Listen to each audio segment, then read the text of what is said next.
Hello tout le monde, j'espère que vous allez bien. Aujourd'hui je reviens dans une nouvelle vidéo puisque j'ai beaucoup de livres à vous présenter que je n'ai pas encore eu le temps. Ça fait peut-être même un petit moment que je les ai lus, mais bref, je reviens pour vous en parler aujourd'hui. Donc c'est parti. Et bon, pour ceux qui me suivent sur les réseaux sociaux, ils savent déjà à peu près quels sont ces bouquins, mais je ne vous ai jamais encore vraiment parlé de ce que j'en pensais. Donc on va commencer avec The Silent Companions par Laura Purcell. Donc il n'est pas encore sorti en français je pense, mais ça devrait pas tarder. Il a quand même eu pas mal de succès à sa sortie, même si je trouve que ça fait quand même un petit moment, parce que je sais que cet auteur a sorti un autre bouquin récemment que j'ai vraiment envie de lire aussi. Donc ceci date de 2017, donc ça devrait venir pour le français.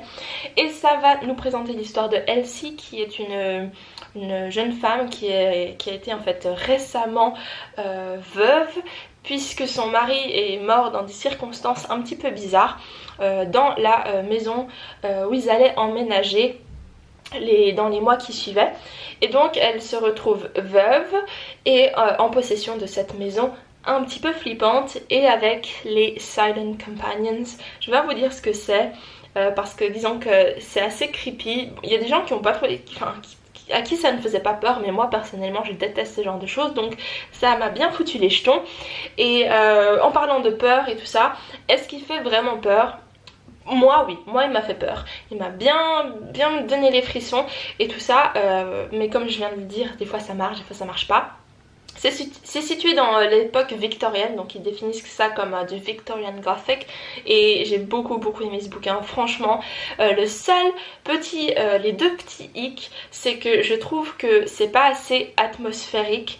Donc on n'a pas cette ambiance un peu pesante et lourde, parce qu'en général quand on est dans des maisons, des manoirs comme ça, un peu abandonnés, tout ça, il y a toujours une bonne ambiance, genre bien pesante, et là il n'y avait pas trop cette ambiance atmosphérique que j'aime, surtout qui est assez présente dans les romans gothiques en général. Et le seul deuxième hic, c'est vraiment la fin était un petit peu nulle, j'étais un peu déçue, j'aime pas trop ce genre de fin, donc voilà quoi, malheureusement ça a un peu tout gâché, oui et non, puisque je l'aime quand même beaucoup, mais voilà, je vous le recommande si vous avez l'occasion de le lire.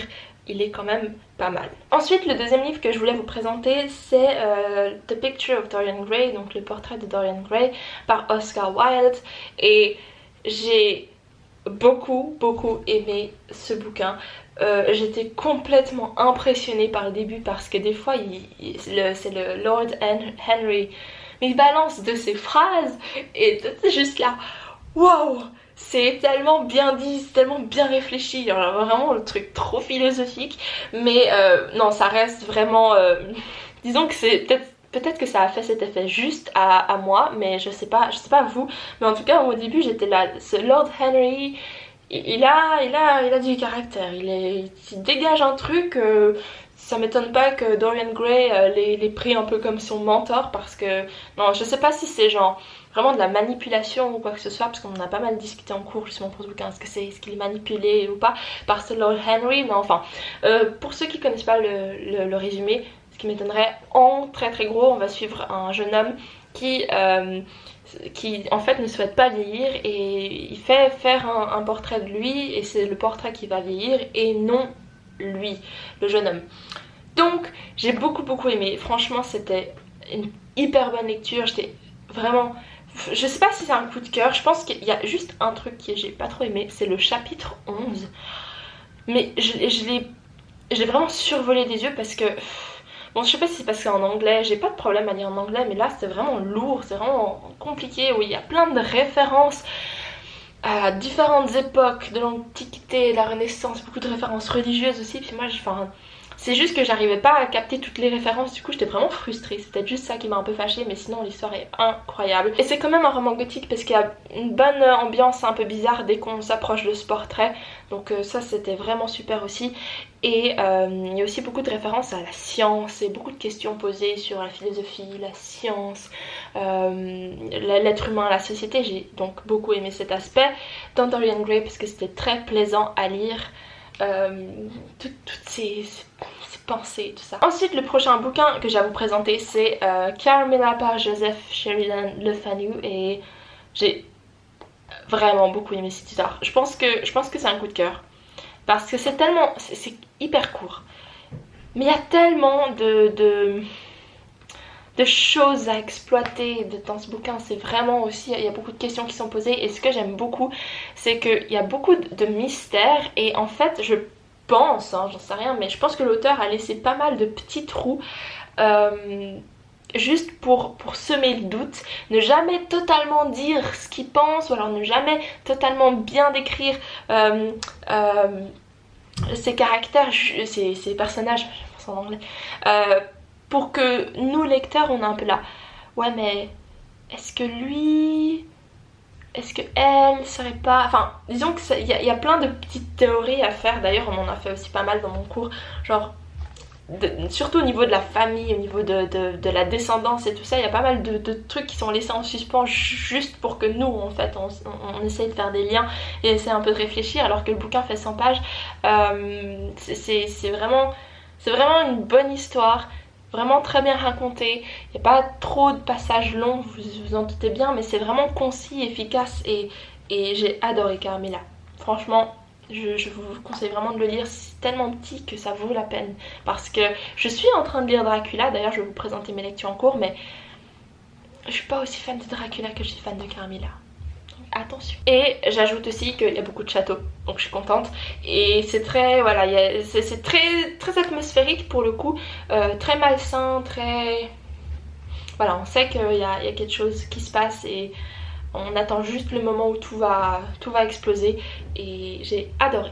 Pour les bouquins que je suis en train de lire, je suis toujours en train de lire The Little Stranger par Sarah Waters, parce que j'avance tellement doucement, mais je sais que ce bouquin va être un coup de cœur. Mais j'avance doucement, pas parce que c'est long ou que c'est lent, mais c'est juste que c'est une sorte de lenteur qu'on apprécie. Je sais pas si ça vous parle, mais moi il y a des fois des bouquins que je prends juste le temps de lire lentement, de temps en temps, quelques petites pages à droite à gauche, juste pour avoir cette je sais pas comment vous dire, c'est quand c'est un coup de cœur, on sait que c'est un coup de cœur. Je prends mon temps parce que je veux pas le finir trop vite, parce que non, c'est vraiment incroyable ce bouquin. Et j'ai juste, d'un côté j'ai envie de lire un peu plus vite juste pour regarder le film qui est sorti il y a pas longtemps, mais il est vraiment chouette, il est assez atmosphérique aussi, il n'est pas aussi gothique que ce que je pensais, en tout cas pas pour le moment. Bon, je suis pas très loin non plus, mais je pense que ça va venir, ça commence à arriver, les éléments un petit peu bizarres. Et en gros on suit une famille qui habite dans un manoir qui est légèrement en train de tomber à l'abandon, parce qu'en fait la famille n'a plus vraiment les moyens de l'entretenir. Et on suit un docteur qui va assez souvent chez eux et qui sont un peu amis avec la famille, et il commence à remarquer des éléments un petit peu beaucoup bizarres. C'est pas français, mais au moins ça décrit bien ce que je pense. Ensuite, vous l'aurez peut-être vu sur Instagram, mais j'ai commencé Game of Thrones, le premier tome, donc Game of Thrones. Et j'aime beaucoup, parce que j'ai fait le Game of Thrones Tour. C'était il y a 2 semaines je crois. Et ça m'a donné envie d'en savoir plus sur l'univers, non pas en regardant juste la série à nouveau, hein, parce que j'ai déjà vu. Non, sauf que je vous ai jamais dit, mais j'ai jamais vu la saison 2 et la saison 3 de Game of Thrones. J'ai commencé à la saison 4, j'ai vu quelques épisodes de la saison 1, mais j'avais vraiment commencé à partir de la saison 4 parce que c'était à l'épisode du Red Wedding où ma mère était en train de regarder, et j'ai vu ce qui se passait, j'étais là, oh mon dieu, il faut que j'en sache plus sur cette série, parce que pour qu'il se passe des choses comme ça doit être quand même une bonne série. Intéressante et originale.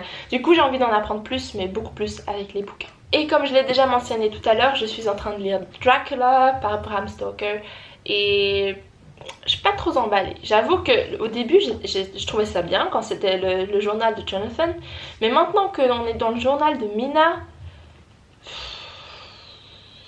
un peu lent quand même. J'avais beaucoup aimé l'atmosphère du début.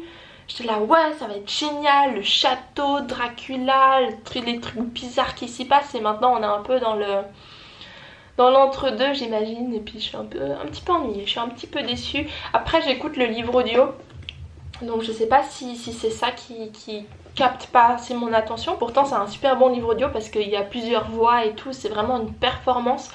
Mais à voir, je vous tiens au courant. J'espère que ça vous a plu, et n'hésitez pas à me dire ce que vous êtes en train de lire, ce que vous avez lu récemment, et ce que vous pensez des bouquins que j'ai présentés. N'oubliez pas aussi de me suivre sur les réseaux sociaux si ce n'est pas encore fait, et je vous dis à très bientôt dans une nouvelle vidéo. Bye!